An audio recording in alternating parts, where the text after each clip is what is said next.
dan banggakan Bapak Ibu Guru UPT SD Negeri 4 Sereang. Puji syukur kehadirat Allah Subhanahu wa Ta'ala karena atas berkat limpah rahmat-Nya sehingga kita dapat berkumpul di tempat ini, dan tak lupa salawat dan salam kita curahkan kepada baginda Nabiullah Muhammad SAW sebagai obor penyelamat di dunia dan akhirat. Selamat pagi semua. Sebelumnya kami berterima kasih atas kesediaannya hadir di acara kali ini, yaitu acara sosialisasi penyebaran pemahaman dan penerapan pengalaman budaya positif. Acara pertama adalah sambutan dari Kepala UPT SD Negeri 4 Sereang. Dengan ini disilahkan.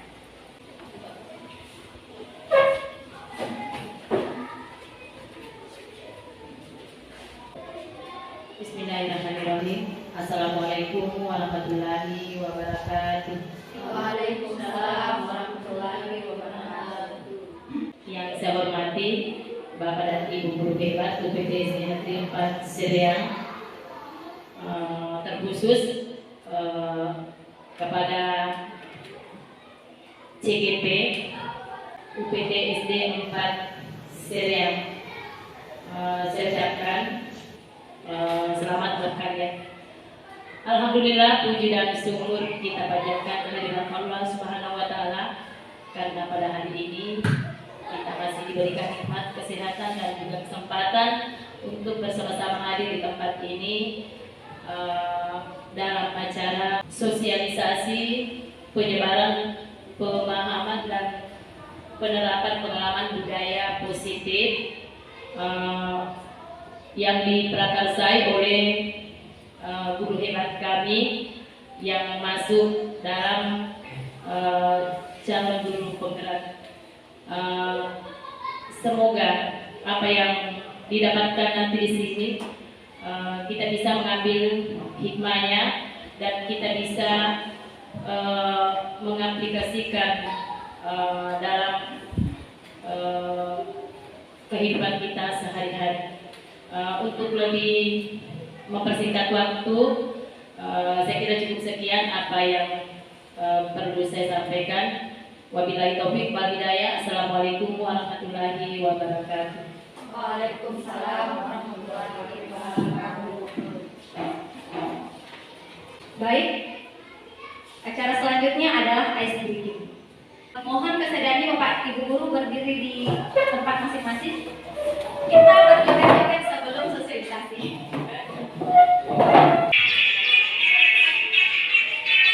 Bisa dilihat.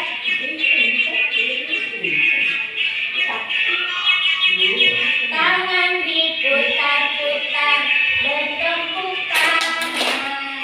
Tangan diputar-putar, peganglah bahu. Tangan diputar-putar, peganglah lutut. Digoyang-goyang, digoyang-goyang, digoyang-goyang. Satu kali, tangan diputar-putar, bertepuk tangan. Tangan diputar-putar, peganglah bahu. Tangan diputar-putar, peganglah lutut. Digoyang-goyang, digoyang-goyang, digoyang-goyang. Diputar-putar, diputar ke atas. Diputar-putar, diputar ke bawah. Diputar-putar, diputar ke kanan. Diputar-putar, diputar ke kiri.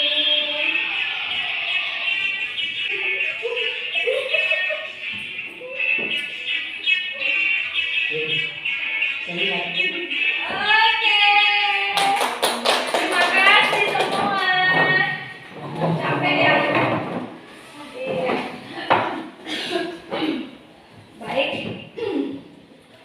Ini adalah kegiatan inti yang akan kita bahas hari ini. Yang pertama adalah perubahan paradigma belajar. Kemudian disiplin positif, nilai-nilai kebajikan, keyakinan kelas, kebutuhan dasar manusia, motivasi perilaku manusia, posisi kontrol guru, dan segitiga restitusi.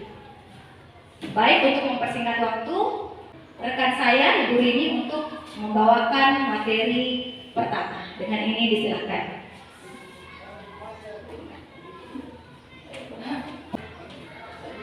Assalamualaikum warahmatullahi wabarakatuh. Terima kasih atas kesempatan yang telah diberikan.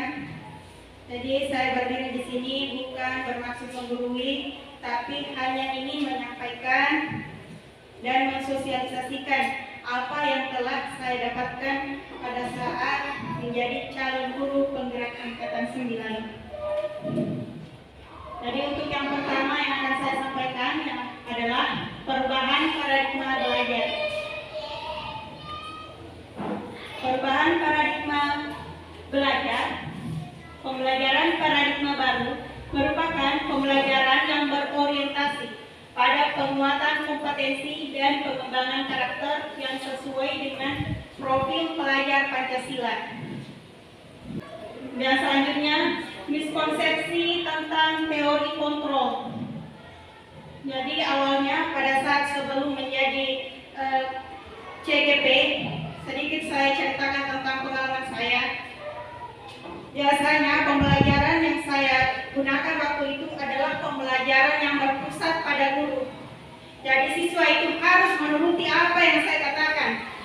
Apa harus dihafal, harus dibaca dengan baik. Tapi setelah menjadi CGP, saya mendapatkan pembelajaran bahwa pembelajaran di kelas itu seharusnya berpusat pada murid sesuai dengan filosofi Ki Hajar Dewantara. Jadi kita sebagai guru seharusnya menuntun murid bagaimana supaya bisa belajar sesuai dengan keinginannya, tetapi tujuan pembelajaran tetap terlaksana. Seperti pada gambar, ilusi guru mengontrol murid, ilusi bahwa kritik dan membuat rasa bersalah mampu menguatkan karakter, ilusi bahwa semua penguatan positif efektif dan bermanfaat, ilusi bahwa orang dewasa berhak memaksa. Jadi ini tentang miskonsepsi tentang teori kontrol. Jadi ini merupakan adalah contoh pemahaman yang tidak seharusnya kita berlakukan di sekolah. Jadi kita di sini supaya pemahaman kita sama. Bagaimana supaya kita di dalam kelas memberikan pembelajaran yang berpusat pada murid dan bagaimana kita sebagai guru menuntun murid. Kemudian selanjutnya, mengubah paradigma stimulus respon ke pendekatan teori kontrol. Jadi bisa dibaca, Bu, bisa diperhatikan. Ini di atas termasuk stimulus respon tentang dunia dan teori kontrol tentang dunia.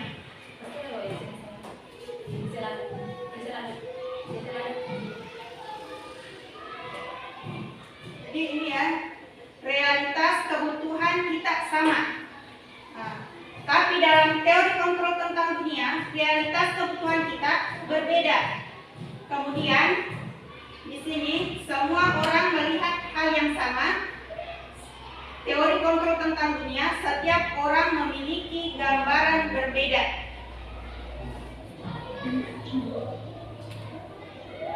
Kemudian kita langsung saja untuk mengefisienkan waktu. Model berpikiran menang atau kalah, model berpikiran menang. Jadi menurut Bapak Ibu, yang mana yang seharusnya di sini? Apakah stimulus respon tentang dunia? Apakah teori kontrol tentang dunia? Yang mana yang Bapak Ibu pilih? Teori kontrol. Teori kontrol tentang dunia. Kemudian selanjutnya disiplin positif.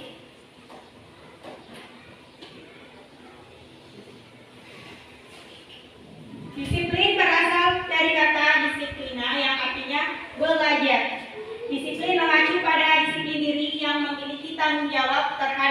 yang dilakukannya berdasarkan nilai-nilai yang diyakini. Disiplin positif merupakan salah satu cara penerapan disiplin yang bertujuan untuk menumbuhkan kesadaran serta memberdayakan peserta didik tanpa imbalan penghargaan, ancaman, maupun hukuman. Sedikit contoh Ibu tentang disiplin positif. Saya ceritakan pengalaman saya kembali. Sebelum menjadi CGP, saya biasa mengiming-imingi anak-anak. Jadi kalau misalnya kamu pintar menjawab, bisa menjawab, Ibu akan berikan hadiah. Tapi di sini disiplin positif maksudnya tanpa imbalan penghargaan. Jadi motivasi belajar peserta didik itu seharusnya dari dalam dirinya. Bagaimana supaya dia bisa menambah pengetahuan, bukan karena mengharapkan imbalan, bukan karena ancaman dari guru maupun hukuman. Jadi bagaimana kita sebagai seorang guru mampu memberikan motivasi dari dalam diri siswa supaya dia mau belajar. Jadi keinginan belajarnya itu dari dalam dirinya sendiri, tanpa paksaan, ancaman dari guru.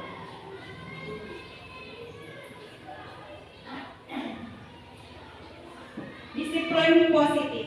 Sebagai pendidik, tujuan kita adalah menciptakan peserta didik yang memiliki disiplin diri, sehingga mereka berperilaku mengacu pada nilai-nilai kebajikan universal dan memiliki motivasi intrinsik dalam perubahan perilaku ke arah yang lebih baik. Kemudian selanjutnya, nilai-nilai kebajikan universal. Nilai-nilai kebajikan. Jadi nilai yang disepakati bersama, lepas dari suku bangsa, agama, bahasa, maupun latar belakangnya. Jadi contoh nilai kebajikan institusi atau organisasi seperti yang sebelumnya, profil pelajar Pancasila. Jadi ini yang digambar-gambarkan pada Merdeka Belajar. Meskipun di sini di sekolah kita baru 2 kelas yang mengadakan Merdeka Belajar, tapi saya tetap berusaha meskipun saya masih di kurikulum 2013, bagaimana supaya dalam pembelajaran itu menyelipkan sebagian tentang Merdeka Belajar. Seperti beriman, bertakwa kepada Tuhan Yang Maha Esa dan berakhlak mulia, mandiri, bernalar kritis, berkebinekaan global, bergotong royong, dan kreatif.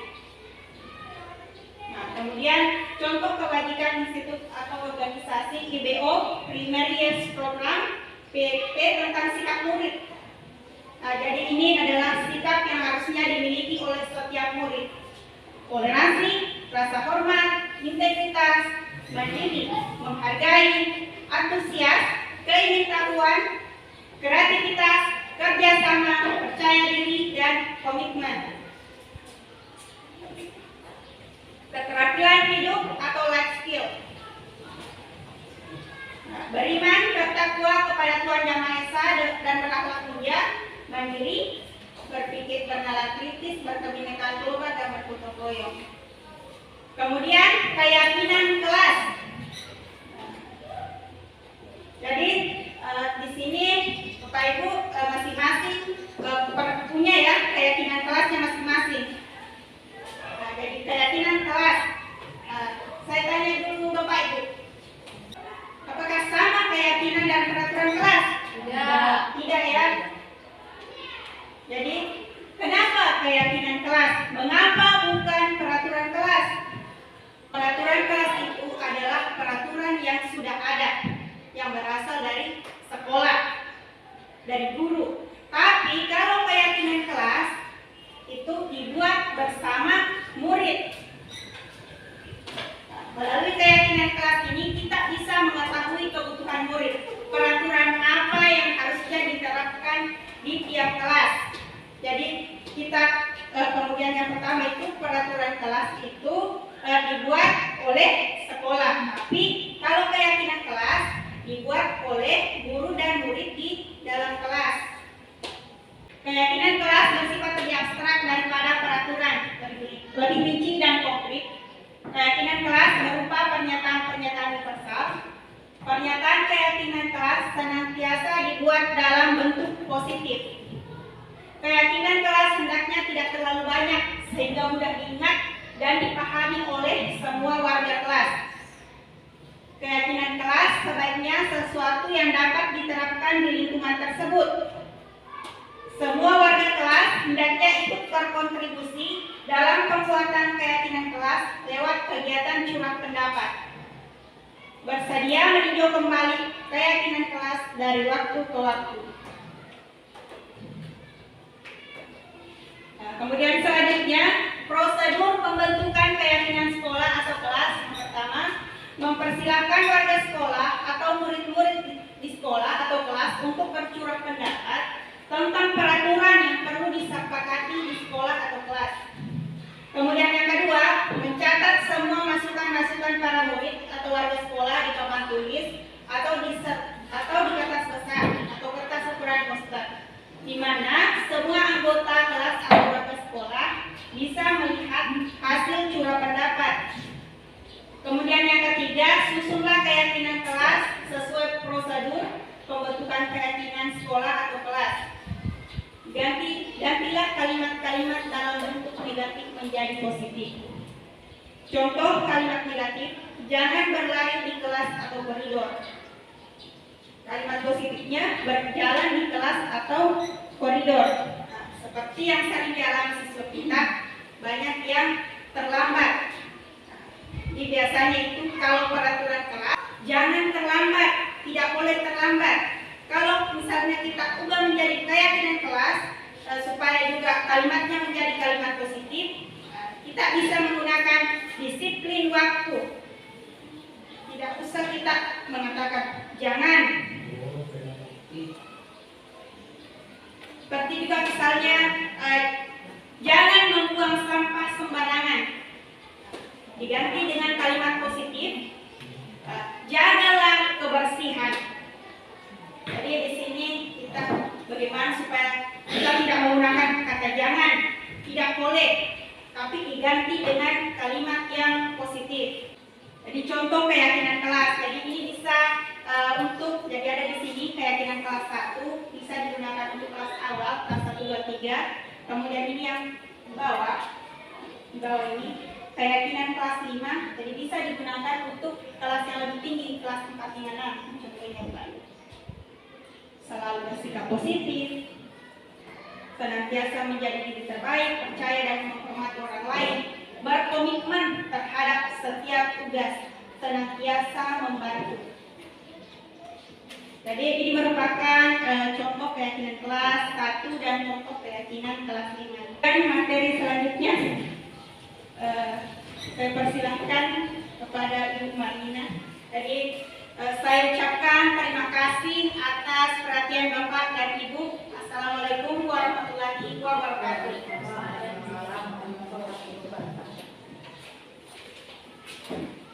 Baik, terima kasih atas materi yang telah disampaikan oleh Ibu Rini.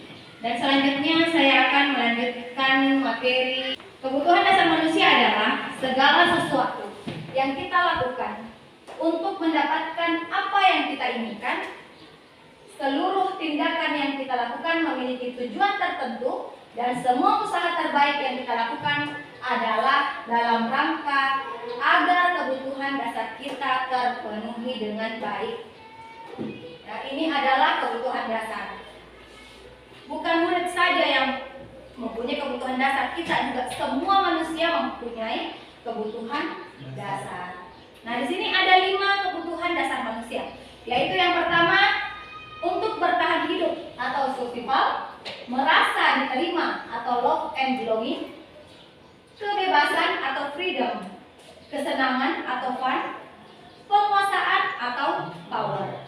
Jadi 5 dasar kebutuhan manusia ini sangat penting untuk kita ketahui, terutama untuk perkembangan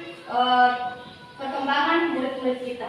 Karena jika salah satu dari kebutuhan dasar ini tidak terpenuhi, kadang anak-anak menampakkan sikap yang negatif, ya, seperti lemas, kurang semangat, ya. Untuk selanjutnya kita akan mempelajari apa SD-nya. Jadi bertahan hidup, ya, bertahan hidup ini meliputi kebutuhan merasa aman, kebutuhan biologis sebagai bagian dari proses reproduksi, termasuk kebutuhan untuk tetap bertahan. Coba Bapak Ibu, apakah dalam kelas ada murid yang belajarnya lemas, kurang semangat, tidur-tiduran? Ada tidak? Ada tidak? Nah, jangan langsung dimarahi Bapak Ibu. Tanya dulu, cari tahu dulu apa penyebabnya. Mungkin salah satu kebutuhan dasar pada murid kita tidak terpenuhi. Misalkan, ya, murid kita mungkin tidak sarapan, makanya lemas datang ke sekolah, atau mungkin malamnya mati lampu sehingga banyak nyamuk dan kurang tidur. Jadi setiap apa yang dicerminkan oleh siswa itu pasti ada alasannya. Jadi untuk kita sebagai guru, jika murid ada kelainan atau kesalahan, jangan langsung dimarahi. Coba tanya dulu apa alasannya. Mungkin alasannya baik, dan jikalau mungkin alasannya buruk atau tidak baik, kita bisa menuntun murid kita menjadi lebih baik ke depannya. Ya. Kemudian kebutuhan dasar berikutnya adalah merasa diterima atau perlu kasih sayang. Di sini keinginan untuk tetap terhubung dengan orang lain seperti teman, keluarga, teman kerja, dan kelompok di mana kita bergabung. Kemudian setiap murid juga ingin menjadi bagian yang berharga di kelas dan juga di sekolah. Selain itu, setiap murid juga ingin diterima oleh orang lain dan kelompoknya. Jadi di sini mungkin murid yang kurang kasih sayang, ya, atau murid yang selalu ingin disayang. Setiap murid itu mau disayang sama dengan teman dan gurunya. Contohnya ada 5 dalam tugas kelompok ada 5 siswa. 5 siswa ini ada salah satunya, ada satu siswa yang tidak ngapa-ngapain, tidak ada dipikir. Seperti ini Bapak Ibu? Pernah? Nah, kemungkinan anak ini kurang bersahabat dengan temannya, kurang menyenangi temannya, atau mungkin ada masalah dengan teman-temannya. Makanya dia seperti itu. Tugas kita untuk mengembalikan anak itu atau murid itu untuk bekerja sama dengan kelompoknya, merasa saling menyayangi, merasa dihargai, merasa disayang. Dan beda Bapak Ibu, kalau kita punya siswa yang kita sayang, kita perhatikan, jika kita mengajar dengan penuh kasih sayang, murid itu juga akan semangat dalam belajar. Pasti semangat dalam belajar. Dan jika pun ada lagi yang sesuatu yang tidak berkenan, bisa dicari tahu sebelumnya sebelum ditindak lanjuti. Oke, selanjutnya kebutuhan dasar manusia, kebebasan atau freedom. Di sini siswa senangnya membuat diberikan pilihan, maksudnya dia yang memilih, ya, bukan kita yang pilihkan. Tetapi murid harus diberi kesempatan membuat pilihan dan bertanggung jawab atas pilihannya. Kebebasan bukan berarti membiarkan mereka melakukan apa saja yang mereka mau. Kebebasan berarti kesempatan yang membuat pilihan, menyuarakan pendapat dengan percaya diri, memberikan kesempatan untuk mencoba hal-hal yang baru. Ya, dari sini kita memberikan kebebasan untuk anak, tapi tetap dikontrol. Selanjutnya kesenangan. Hubungan antara belajar dan kesenangan sangat penting. Murid-murid dengan kebutuhan dasar kesenangan yang tinggi ingin menikmati apa yang mereka lakukan. Mereka akan berkonsentrasi tinggi jika hal-hal tersebut dia senangi. Ya, jika kita memberikan kepada siswa kita hal-hal yang tidak disenangi, apa yang terjadi Bapak Ibu? Pasti hasilnya tidak baik, kurang optimal. Maka dari itu kita usahakan memberikan sesuatu kepada murid itu adalah hal-hal yang ia senangi. Selanjutnya adalah penguasaan atau power. Setiap murid memiliki kebutuhan untuk merasa kompeten, menjadi terampil, diakui pencapaian dan keterampilannya. Didengarkan bisa membuat dampak dan pengaruh serta memiliki rasa harga diri. Selanjutnya adalah motivasi perilaku manusia. Jadi motivasi perilaku manusia ini ada dua, seperti yang Ibu Rini tadi jelaskan, motivasi dari dalam diri dan motivasi di luar diri.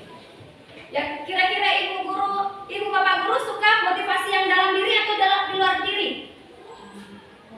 Dalam atau luar? Kalau motivasi dalam, biar anak-anak itu tidak disuruh, dia juga lakukan. Karena motivasinya dari dalam. Tapi kalau motivasi dari luar, itu cuma karena murid tersebut takut dengan gurunya. Mungkin cuma karena siswa ini mau dikasih hadiah, mau dikasih penghargaan, mau dikasih imbalan dan lain sebagainya, makanya ia melakukan hal tersebut. Tiga, untuk menghindari ketidaknyamanan atau hukuman. Daripada saya dihukum, kerja saja deh. Itu motivasi luar, bukan dalam diri. Dia hanya menghindari ketidaknyamanan atau cuma menghindari adanya hukuman, jadi ia lakukan seperti itu. Kedua, untuk mendapatkan imbalan atau penghargaan dari orang lain. Jadi seperti yang Ibu Rini tadi ceritakan, dia memberikan hadiah kepada murid-muridnya, sehingga murid-murid itu melakukan tugas atau sesuatu hanya untuk mengharapkan imbalan saja. Jadi kalau tidak ada imbalan lagi atau hadiah lagi, apakah dia masih melakukannya? Ya mungkin masih, tapi tidak full, ya.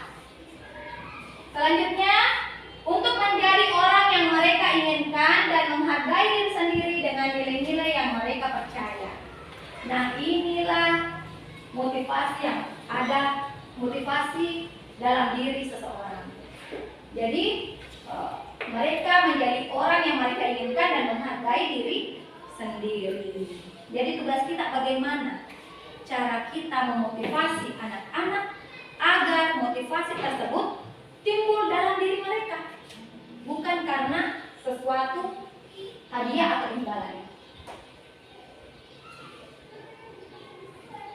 Ya, selanjutnya di sini ada posisi kontrol guru. Jadi bagaimana kita memposisikan diri kita sebagai guru di depan anak-anak kita. Ada 5 posisi kontrol kita sebagai guru, yaitu yang pertama penghukum, pembuat rasa bersalah, teman, pemantau, atau manajer. Ya, saya harapkan nanti Bapak Ibu dengan mempelajari 5 posisi kontrol guru ini, kita dapat mengetahui di mana posisi kita saat ini dan bagaimana cara kita untuk mendapat atau menjadi posisi kontrol terbaik untuk murid-murid kita. Ya, pertama penghukum. Penghukum, seorang penghukum bisa menggunakan hukuman fisik maupun herbal. Orang-orang yang menjalankan posisi penghukum senantiasa mengatakan bahwa sekolah memerlukan sistem atau alat yang dapat lebih menekan murid-murid lebih dalam lagi. Nada suara yang tinggi, bahasa tubuh seperti mata melotot, itu namanya penghukum. Kemudian dengan jari menunjuk-nunjuk, menghardik, itu namanya menghukum, itu Pak Ibu. Ya, ini posisi kontrol menghukum.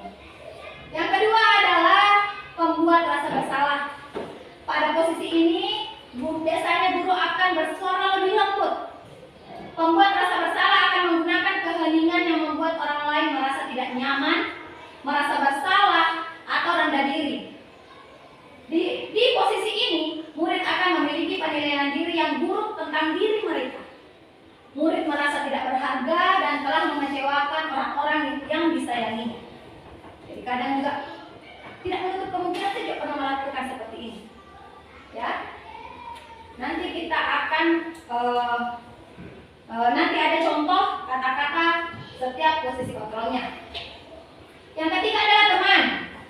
Guru di posisi ini tidak akan menyakiti murid, namun akan tetap berupaya mengontrol murid melalui persuasi. Posisi teman pada guru biasanya bisa negatif, bisa juga positif. Positif di sini berhubungan berupa hubungan baik yang terjalin antara guru dan siswa, guru di posisi teman menggunakan hubungan baik dan humor untuk mempengaruhi seseorang. Jadi kadang ada kita memposisikan diri sebagai teman, ya. Ini posisi kontrol ini bukannya tidak baik, ini baik. Ada sisi negatifnya dan ada sisi positifnya. Selanjutnya adalah pemantau. Memantau adalah berarti mengawasi. Pada saat kita mengawasi, kita bertanggung jawab atas perilaku orang-orang yang kita awasi. Posisi pemantau berdasarkan pada peraturan dan konsekuensi. Jadi ada konsekuensi. Di situ kita bertugas sebagai pemantau. Dengan menggunakan sanksi atau konsekuensi, kita dapat memisahkan hubungan pribadi kita dengan murid. Dan yang terakhir adalah manajer.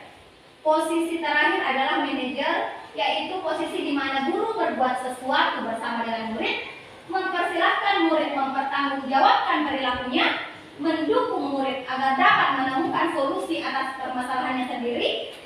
Seorang manajer telah memiliki keterampilan di posisi teman maupun pemantau. Dan dengan demikian, bisa jadi di waktu-waktu tertentu kembali kepada kedua posisi tersebut bila diperlukan. Namun bila kita menginginkan murid-murid kita menjadi manusia yang merdeka, mandiri dan bertanggung jawab, maka kita perlu mengacu kepada restitusi yang dapat dijadikan murid sebagai seorang manajer pada dirinya sendiri. Nah, di sini ada contoh penerapan 5 posisi kontrol, ya. Kasusnya, coba kita lihat kasusnya. Siswa tidak memakai atribut lengkap saat upacara bendera. Ini selalu kita habis setiap hari Senin, Bapak Ibu. Siswa tidak memakai atribut lengkap saat upacara bendera. Jadi, pada posisi penghukum, guru akan mengatakan, yang melanggar berdiri di pojok lapangan. Jadi dia bersuara nada tinggi, menghardik, menunjuk-nunjuk, ya. Kemudian posisi kontrol, pembuat rasa bersalah akan mengatakan, berapa kali ibu bapak harus memberitahu kamu selalu saja mengecewakan ibu bapak.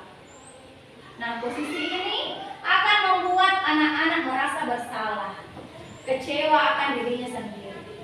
Dan yang ketiga, posisi kontrol sebagai teman, ayo dong ikuti aturan sekolah, tolong bantu ibu bapak ya kali ini ya. Ya sudah, tidak apa-apa, lain kali tidak boleh seperti itu ya. Nah, ini posisi kontrol kita sebagai teman. Ada positifnya, ada negatifnya. Negatifnya, anak-anak itu bergantung pada guru tersebut. Dan jika kita berlaku sedikit keras saja, maka anak itu akan kecewa dengan kita. Kok ibu guru seperti itu?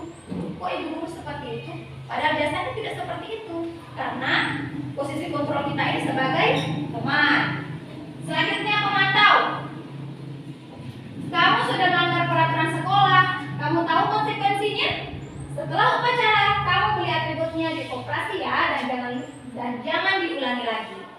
Jadi di sini posisi pemantau, dia selalu memacu dengan konsekuensi. Jadi ada masalah, ada konsekuensi. Ya. Dan yang terakhir adalah manajer.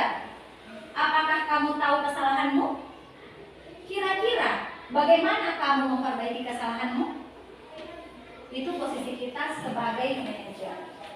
Jadi Bapak Ibu guru, kira-kira di 5 posisi kontrol guru ini kita mau jadi seperti apa? Apa Bapak Ibu mau menjadi guru yang penghukum, pembuat rasa bersalah, pemantau, sebagai teman, atau manajer? Ya, semoga kita bisa menjadi seorang manajer ya. Walaupun perubahan kita tidak bisa sedrastis itu, setidaknya perlahan-lahan kita dapat mengubah. Jadi guru penghukum dulu, misalnya kita sebagai guru penghukum menjadi teman, posisi teman, ya. Nanti posisi teman menjadi pemantau. Lama-lama kita akan menjadi manajer. Nah, coba di sini ada soal, Bapak Ibu guru bisa jawab ya. Posisi kontrol apakah aku? Saya kecewa sekali sama kamu.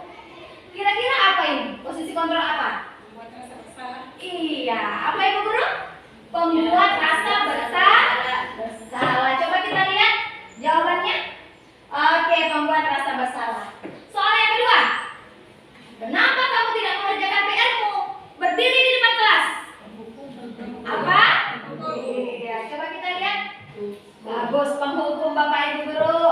Dan yang terakhir, mungkin bukan terakhir ya. Ayolah, ayolah lakukan demi ibu ya. Ini posisi apa Ibu guru? Posisi teman. Oke, dan yang terakhir, apa rencanamu untuk menyelesaikan masalah ini? Apa? Iya, manajer. Masya Allah, luar biasa. Tepuk tangan Bapak Ibu. Masih semangat? Masih semangat? Semangat. Iya, ini adalah materi terakhir, yaitu segitiga restitusi. Apa itu segitiga restitusi? Adalah proses menciptakan kondisi bagi peserta didik untuk memperbaiki kesalahan mereka, sehingga mereka bisa kembali pada kelompok mereka dengan karakter yang lebih kuat. Nah, di sini ada tiga segitiga restitusi. Ini adalah segitiga restitusi. Yang pertama adalah menstabilkan identitas. Yang kedua adalah validasi tindakan yang salah, dan yang ketiga adalah menanyakan keyakinan.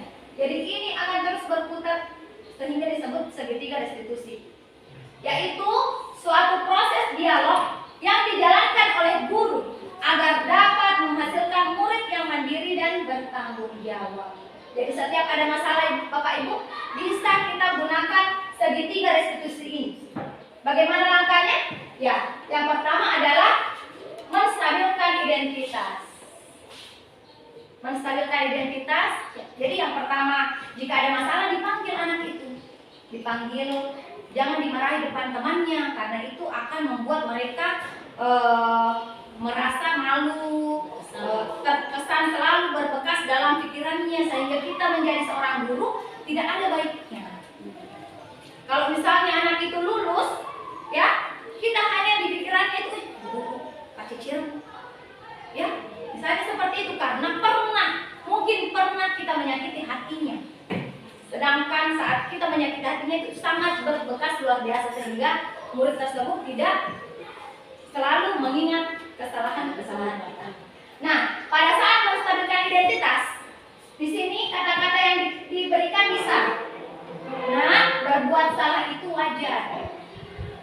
Setiap orang pasti pernah melakukan kesalahan. Ibu bapak juga pernah melakukan itu. Ibu bapak tidak mencari siapa yang salah, tapi ibu bapak guru ingin mencari solusi dari permasalahan ini. Kemudian validasi tindakan yang salah. Jadi kita mencari tahu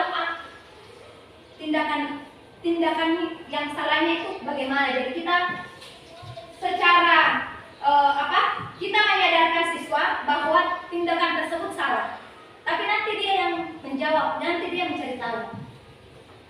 Ya, dengan kata-kata, kamu pasti punya alasan mengapa melakukan hal itu.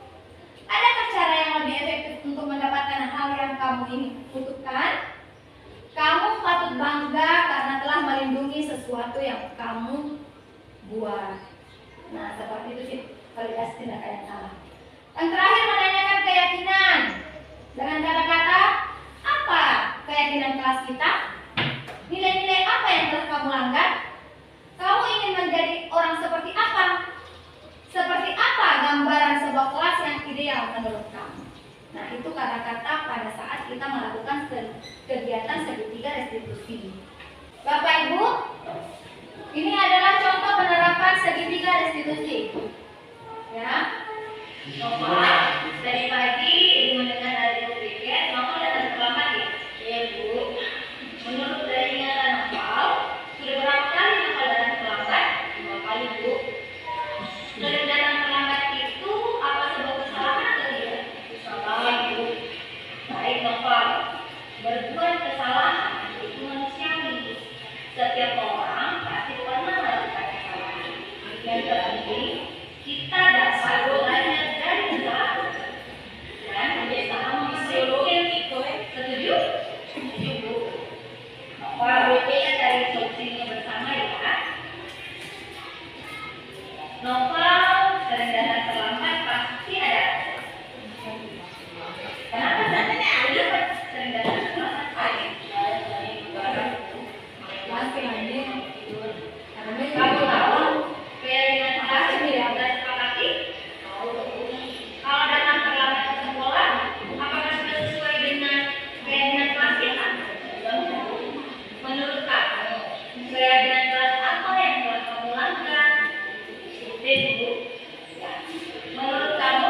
disiplin itu penting tidak bagi kita?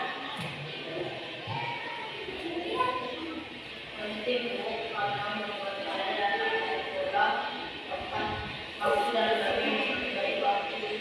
Betul. Disiplin waktu itu penting dan sangat bermanfaat bagi kita. Seperti Bu Guru, seperti kita dapat menghargai orang-orang di sekitar, pekerjaan yang tidak menumpuk, dan tadi bersama meningkatkan kepedulian kita.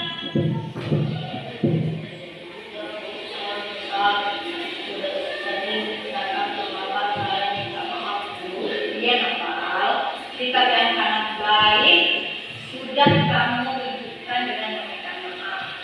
Menurut kamu, apa yang dapat kamu lakukan agar tidak melanggar lagi?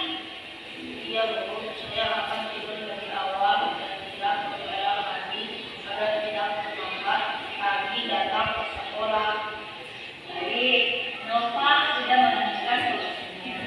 Dan ibu akan bekerja sama dengan orang tuamu agar kamu tidak datang terlambat ke sekolah lagi.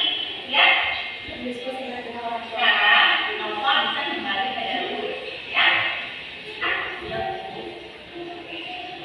Ya, begitu Bapak Ibu Guru. Ini adalah contoh video segitiga restitusi yang telah saya terapkan kepada murid kita Noval. Dan alhamdulillah setelah diterapkan ini sudah beberapa hari Noval tersebut tidak terlambat lagi datang ke sekolah. Ya, terlihat dia datang lebih awal, ya. Jadi melalui segitiga restitusi ini kita menanamkan kepada murid bahwa keyakinan-keyakinan yang kita buat di kelas itu harus dijalankan, harus dipenuhi, dan setiap pelanggaran kita kembalikan keyakinan kelas apa yang dia langgar dan apa solusi dari masalah yang mereka perbuat. Jadi kita menuntun murid untuk mencari solusi mereka sendiri. Jadi bukan kita, Nova, besok jangan terlambat ya. Besok datang lebih awal. Kalau seperti itu, Bu, kadang anak-anak merasa marah. Apalagi dimarahi depan umum, dia merasa malu dengan teman-temannya.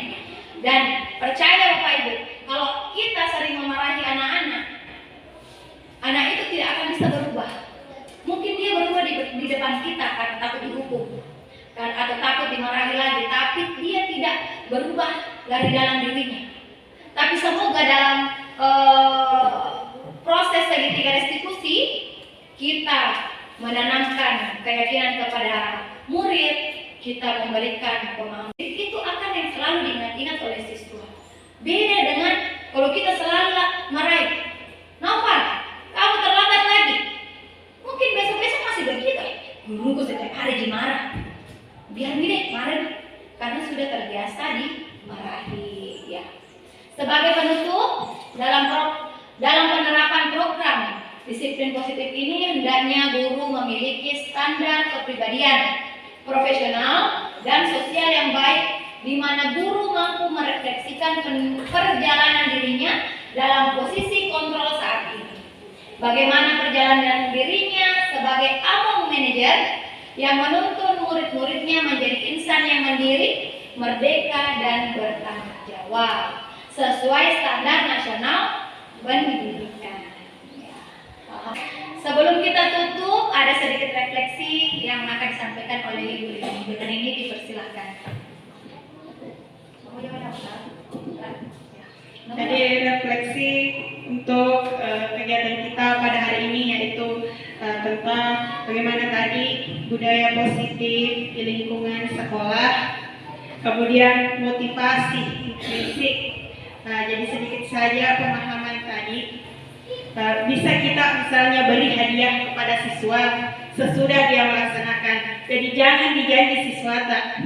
Bisa misalnya kalau kita mau kasih hadiah, bisa setelah dia melakukan. Tapi usahakan jangan dijanji. Misalnya kita mengatakan, kalau kamu bisa menjadi juara, ibu akan memberikan ini. Tapi kalau misalnya kita mau memberikan hadiah, bisa pada saat dia memenangkan suatu perlombaan. Misalnya juga dia berhasil melakukan sesuatu yang baik, Jadi intinya jangan dijanji siswa bisa diberikan hadiah setelah dia melakukan perbuatan yang baik misalnya. Kemudian yang terakhir tentang bagaimana kita sebagai guru memiliki posisi kontrol manajer. Jadi walaupun misalnya kita belum bisa melakukannya secara konsisten, tapi kita sebagai guru harus tetap berusaha bagaimana posisi kontrol kita sebagai manajer di kelas. Nah, terima kasih, cukup sekian dari saya. Terima kasih. Demikianlah acara sosialisasi pada kesempatan kali ini. Kami mengucapkan banyak terima kasih kepada Bapak Ibu guru hebat yang ada di UPT SD Negeri 4 Sereang. Terima kasih atas kesediaannya berada di kelas ini. Bersama-sama kita membahas tentang budaya positif. Semoga kedepannya lebih baik lagi. Wabillahi taufiq wal hidayah. Assalamualaikum warahmatullahi wabarakatuh.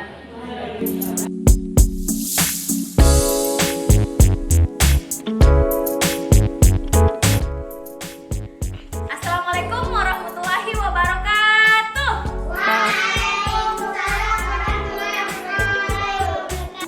Nah, masih ingat peraturan kelas kita kemarin? Masih ingat? Apa itu? Ada yang bisa sebutkan Ibu Guru? Siapa yang bisa? Ya. Tidak boleh lari-lari. Tidak boleh lari-lari, tak boleh berlari-lari dalam kelas. Apa lagi? Ya, turun. Iya, tidak boleh coret-coret dinding. Apa lagi? Akila. Tidak boleh teriak-teriak. Apa lagi? Iya, tidak boleh ambil punya orang lain. Masih ada? Ya, apa? Iya, tidak boleh lari sudah ya. Apa lagi? Ya. Tidak boleh datang terlambat. Itu kemarin adalah peraturan kelas kita. Nah, sekarang pada kesempatan kali ini Ibu Guru ingin mengubah peraturan